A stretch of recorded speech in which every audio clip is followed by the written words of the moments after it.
So anyways, I was here in beautiful Westchester, Illinois, just on the edge of Cook County. Some people call it Crook County. You could take that however you want. You know, this whole area is basically one of the last vestiges of native Illinois prairie that wasn't paved over and turned into any of the ugly strip malls or housing tracts or even office parks surrounding it. This was preserved. I think they started to build something here in the 1920s. You know, they were going to build a little village or something. Then the depression happened, and they said, you know what, fuck it, we're going to pull out. You can see they laid the sidewalks there, but they never laid any of the other infrastructure. Anyway, because of that, you can get a glimpse of the beauty that once was. You know, so when you feel like dying in a place like that, though they do have a Mariano's now, which is a very nice supermarket chain. You know, when Dominic's collapsed, they replaced it with a Mariano's. Mariano's kind of filled the void because Jewel Osco couldn't fill that void all by itself. But they still ask you, do you want a bag with that? Anyway, you know, the surrounding landscape kind of makes you want to die, okay? But then you come here and you chill out and you look at something like this beautiful native Lilium philadelphicum, which is not common here. There's only a few, but it's a native lily. It's gorgeous as hell. You got, you know, the typical six stamens. And on the inside of the perianth down there, you got those little weird leopard print things. You know, and then, of course, you got the nectaries down there, which, of course, lures the pollinators. You know, and very dainty leaves for a lily. They're not that big, you know. But it's a geophyte, comes back from a bulb in the ground every year. This is one of my favorites. This is Silphium terebinthinaceum. These bastards can get, I mean, these fucking leaves. I planted one in my ma's in her yard over there. And the leaves, I mean, this is a small one. The leaves themselves can get up to 3 or 4 feet in length, you know, and they're in the sunflower family. And then they send up a big inflorescence. It's about 10 feet tall because they're a native tall grass prairie remnant. And it's kind of sad, too, because, oh, here's another one. Untitled APSA. It's another beaut right there. Terebinthinaceum, it's not even coming out yet. You got the purple in there, the purple flowers. You know, so many people don't know that any of this shit is here or what it does or that it's native or that it evolved there over millions of years, you know. And so what I'm trying to do is convince them all to just kill the shit out of their lawn, you know. I don't care what you got to do. You got to dig it up. You got to just stop watering it, let it die, whatever, and plant more of this native stuff because you're doing a favor for the pollinators when you do that. You're having just, you know, the lawn is just an overall tragic mindset. It's indicative of a very tragic, simplistic, and just impoverished mindset. And why have a lawn when you could plant Silphium and get fucking leaves that are 4 feet tall? I'll show you the one in my ma's house later, okay? But right now you got Lilium philadelphicum, Terebinthinaceum. Everything here is native, okay? You know, nothing here was brought and then escaped. Everything here is native. They've done a real good job of keeping this up. This is another species of Silphium, laciniatum. Again, these get flowers. All the Silphiums get flowers that are 10 feet tall, okay? And right here, oh, you got some BAPTISIAs over there too. That big white shit over there, that big bush, you know, framed, you know, with the office park is the background. That kind of makes me want to die. That's an elderberry. That's a native Sambucus species, okay? Then you got, I mean, coming up, there's all kinds of good stuff. This just woke up. You know, we had kind of a late winter here in the Chicago area. All this woke up, and it's going to be, I shit you not, in a month or two, this will be, you won't be able to see any of it. You couldn't see over there towards, you know, Cermak. You couldn't even see none of it because it's going to be too tall, okay? It's this shit will blow up. It gets, you know, it grows so fast because there's so much rain and so much humidity, unlike in California. You know, you get humidity out here, things just take off. That's how everything grows so fast. So this will be 4 feet tall. This will be an impenetrable thicket. You won't be able to see to the other side, you know? You also, okay, you like milkweeds. Maybe you like milkweeds, maybe you don't. I think they smell nice. They get all the butterflies flying around and shit for the kids. The kids like that. I don't really care too much about butterflies myself. I mean, I like seeing them, but, you know, I'm not going to go, you know, take photos or something of them. But anyway, you got right here, BAPTISIA, okay, in addition to the milkweeds. You got 3 or 4 species of milkweeds that are coming up here. Not a lot is blooming yet, but the Liliums and the BAPTISIA is blooming. It's going off. This is a great genus in the Fabaceae, the pea family, native genus of perennial you know, perennial subshrub. They're not a subshrub. I guess they're more just like a forb, a little herbaceous bastard. But those flowers are fucking gorgeous. This guy just woke up. Okay, you'll get you'll get huge inflorescences, shit going off. You got to get rid of your lawn. You really do. Okay, you got to just kill it. All right. You know, I think you're gonna be doing. Everyone's gonna be proud of you when you kill your lawn. This shit is this. Oh my God. You know what? Is it one of those Arnold-glossums? It's one of those other aster species. You know, kill your lawn. Pick up a book on native. I think they got a book called Native Illinois Wildflowers. You gotta get it. Order it on Amazon. You know, call Jeff Bezos and tell him to ship your ass one. So much good stuff going on here. You know, but again, it's just waking up. I'll show you another picture of this in a month or two, okay? And you can, you know, I'll go get a smoothie from the Marianos. Then we'll come over here and I'll show you a bunch of shit nice. The terebinthinaceum again. So anyway, here's one of those Silphium terebinthinaceums. You can see, look at the brick. They did a nice job on the brickwork over there. Silphium terebinthinaceums. I planted this in my mom's yard maybe 3 years ago. All right, now it's fucking gigantic. It's about 4 feet tall by 4 feet wide. Then you come over here, you look at these goddamn leaves.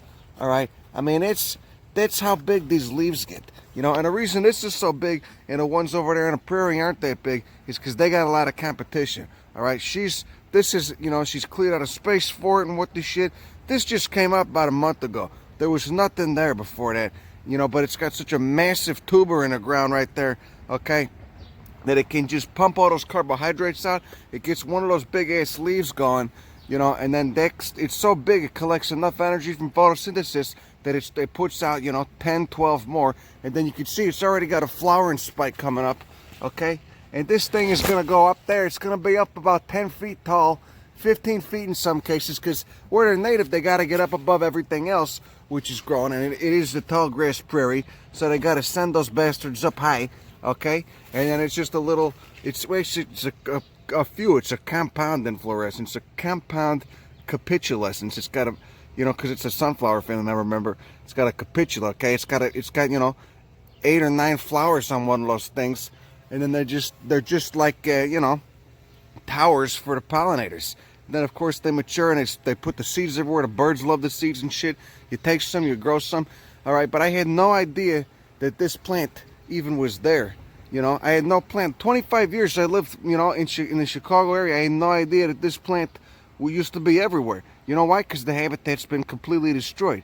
You got no idea what was here before. You know, you think what you grow up with all the shopping centers and shit and all that bullshit, you think that that's the, you know, think that's the normal. You know, you had no idea that there were millions of these things all over northern Illinois, you know. So what you got to do is you got to bring them back. You just got to kill your lawn, piss on it, you know, have your dog piss on it, have your friends piss on it, kill the lawn, dig it up, start digging holes in the lawn, start putting these in. Okay, you come over here, you got another species of Silphium, you got perfoliatum, okay. You could see because it's got perfoliate leaves. They call this the cup plant, okay? Same genus Silphium, and you know, got the same thing going on. It just sends up a massive 10-foot tall inflorescence, okay? You got Asclepias incarnata over there. Bunch of nice prairie stuff you could be growing. This, you could have this in your yard. Get rid of that stupid lawn, which, you know, everybody needs to do. You create habitat for the pollinators. You're gonna be, you know, giving yourself something nice to look at. You know, after you had a day where you've been at work and you want to, you know, murder everybody, you come down, you look at all this stuff, you cool off, you feel pretty good about the world again. All right, do yourself a... And oh yeah, true one of these in the yard for it too. This is an Illinois native cactus, so Puncha humifusa. They got them down there in the sand prairies, down by Braidwood. And I threw one of these just nice by your patio. It doesn't have any spines though. It's just got these really irritating hairs called glockids that come out the areoles, but then they bloom. And they, you know, you get big yellow blooms, you know, and then of course, yeah, they make it through the winter fine. You know, they shrivel up a little bit. They look like shit in December, you know, but they come through fine. You know, it's actually pretty amazing. Opuntia humifusa, a native Illinois plains prickly pear. Okay, and then over here you got Terebinthinaceum ohioensis going off. Another lovely monocot, and it's in a Comelinaceae. Now I've seen a bunch of these bastards down there in Mexico. I think they're entirely New World. You know, and they just say New World to basically denote everything on the west side of the Atlantic Ocean. You know, this is Tradescanthiensis, family's Comelinaceae. There's a shit ton of these. I've seen some of these in Big Bend down there in Texas. There's a species down there, and then there's a a whole shit ton of them down there in Mexico. They go all the way down into Argentina, I believe. And look at this dainty bastard. This is Lobelius, a Campanulaceae, the bellflower family. You know, they're not big, but they're cute. You got some nice Rudbeckias over there too, with the globose heads. What the shit else we got going on? Oh yeah, this juicy bastard right here, okay? This guy's real nice. Arnoglossum plantagineum, all right? Aster family. Look at those goddamn filaries, right? They look like little ridges, okay? But then you come down here to this foliage, and it looks like it's made out of rubber. Comes back from a perennial tuber in the ground. These fuckers get big too. They get up to like 4 or 5 feet tall sometimes. And then when they open, it's entirely discoid flowers. Remember, the aster family has discoid flowers and ray flowers. These completely lack rays, so there's none of those daisy rays. It's just straight up discoid flowers. Beautiful goddamn plant. Needs to be planted more. Another wonderful native Illinois plant. Over here you got the liatris. One of the liatris, another Asteraceae. They call it the blazing star, but the common names, you should kind of avoid them because they can refer to 6 different unrelated plants. But this is a species of liatris, beautiful. They really stand out. Pink flowers, discoid flowers. Throw some of these in your yard, after you kill your... Now here's that Eryngium yuccifolium again. They call it rattlesnake plantain. I don't know why. A rattlesnake master. So I don't know. These common names, I never pay attention to them. But you can see why it's called yuccifolium, because its leaves look like yucca. But it's actually a relative of carrots. It's in the carrot family, Apiaceae. And Eryngium's a big-ass genus. I've seen some in Mexico that look like agaves almost. So a lot of them have evolved this deterrent herbivory that consists of very toothed and serrated leaves here. Okay, now I'm kind of going into tick territory. Probably going to be pulling ticks out of my ass here in 20 minutes, But we'll see what else is down there. There's a couple more gems. Ain't blooming yet. These will get about 12 feet tall. I believe that's Helianthus grossoserratus. Either way, it's a native sunflower. My kid and I were beating each other with them last time we were here, at least with the flowering stalks. You can see there's some of the flowering stalks right there. But this one kind of takes over. It's beautiful, but it'll take over. So you gotta, if you plant that shit in your yard, you gotta, cut it back every once in a while. Also, I forgot the ticks aren't too bad here because they do those seasonal burns. So, it kills all of them, which is an interesting thing to think about as to why the ticks are so bad these days in most places in the United States. Probably because we've wiped out the predators that eat the deer and little rabbits and what the shit that they prey on, and also because we don't burn anymore. The Native Americans set these prairies on fire, every year, I believe. Once they were done blooming and what the shit, they burn everything down. They just set it on fire. And, it was good. It regenerate the soil, kill all the parasites and shit. Oh, look at that. It's one of the native thistles. Another sunflower family member over here. There's one more plant I want to show you real quick. Oh, it's is that the echinacea? The herbalists like that too. I don't know what they do. They put that in there. That would actually look like it hurt if you put that in your ass. I don't want to put that in my ass. Maybe they make potions out of it. I don't know. Either way, beautiful plant, and you should respect it just for being an integral part of the ecosystem rather than what it can do for you if you make a potion out of it. Got some of the nice phlox going off right there. There's a whole diversity of shit here. And the interesting thing is it's not a restoration site. It was never wiped out to begin with. It was always here. It was just preserved, saved from the tumor of modern civilization. Okay. Now this guy up here, this is a member of the pea family. And this is a rather small one, but I still want to show you. It's a fucking beaut, okay? This is a lead plant. This is a morphocanescens, all right? And, it's hard to tell, but once you get up in there, it's got kind of flowers like a dahlia, but then you can see why they call it the canescens. I mean, once you see that foliage too, not all leaves that are pinnate like this, that have this kind of leaf structure, are Fabaceae, but a lot of them are, Fabaceae, of course, is just the bean family, the legume family, very successful plant family, just running a little bit behind the Asteraceae, the sunflower family, and how ecologically successful they are.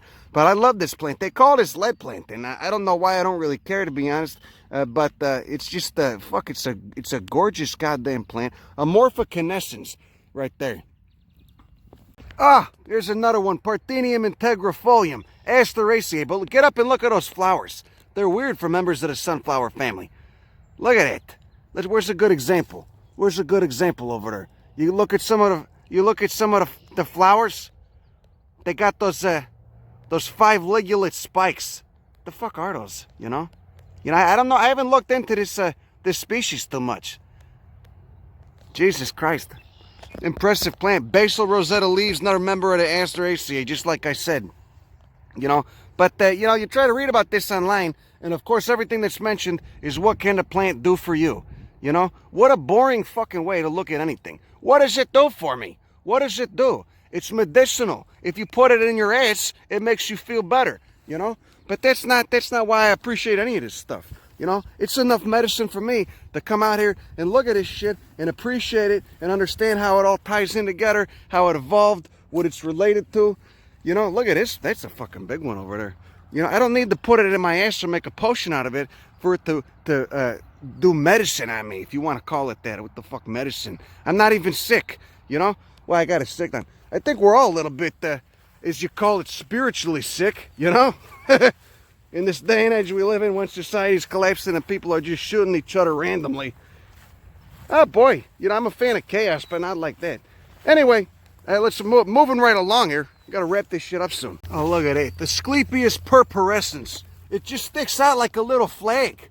Doesn't it look? It's like a little pink flag saying, come here and say hi to me. You know? Wait till you get, you know, this is an early one. Like I said, not a lot is going off. Wait till you get about 40 of them going off, you know? And you got Asclepias syriaca, a couple other ones. You get a bunch of beautiful milkweeds here. Tuberosa's a nice one too. It's all orange. You got one of the anemones. They're normally first to go off too, the anemones. Oh, you got some nice penstemons. You know, but like I said, it's still early. Not a lot's going off. But it's amazing how fast all this grows. I mean, literally, we're going to be putting on a foot every 2 weeks. You know, until... I mean, remember last year I walked through here in October? Okay? And this was... I couldn't even see out. It was, you know, 5 feet tall. I mean, that's what the tall grass prairie was. You know, and I say was because it's nearly all gone. It was wiped out to put all this other shit up that makes us all want to die. You know? So, anyway, you gotta look into this. Get a book or something. All right, that's all I got for you. Go fuck yourself. Bye.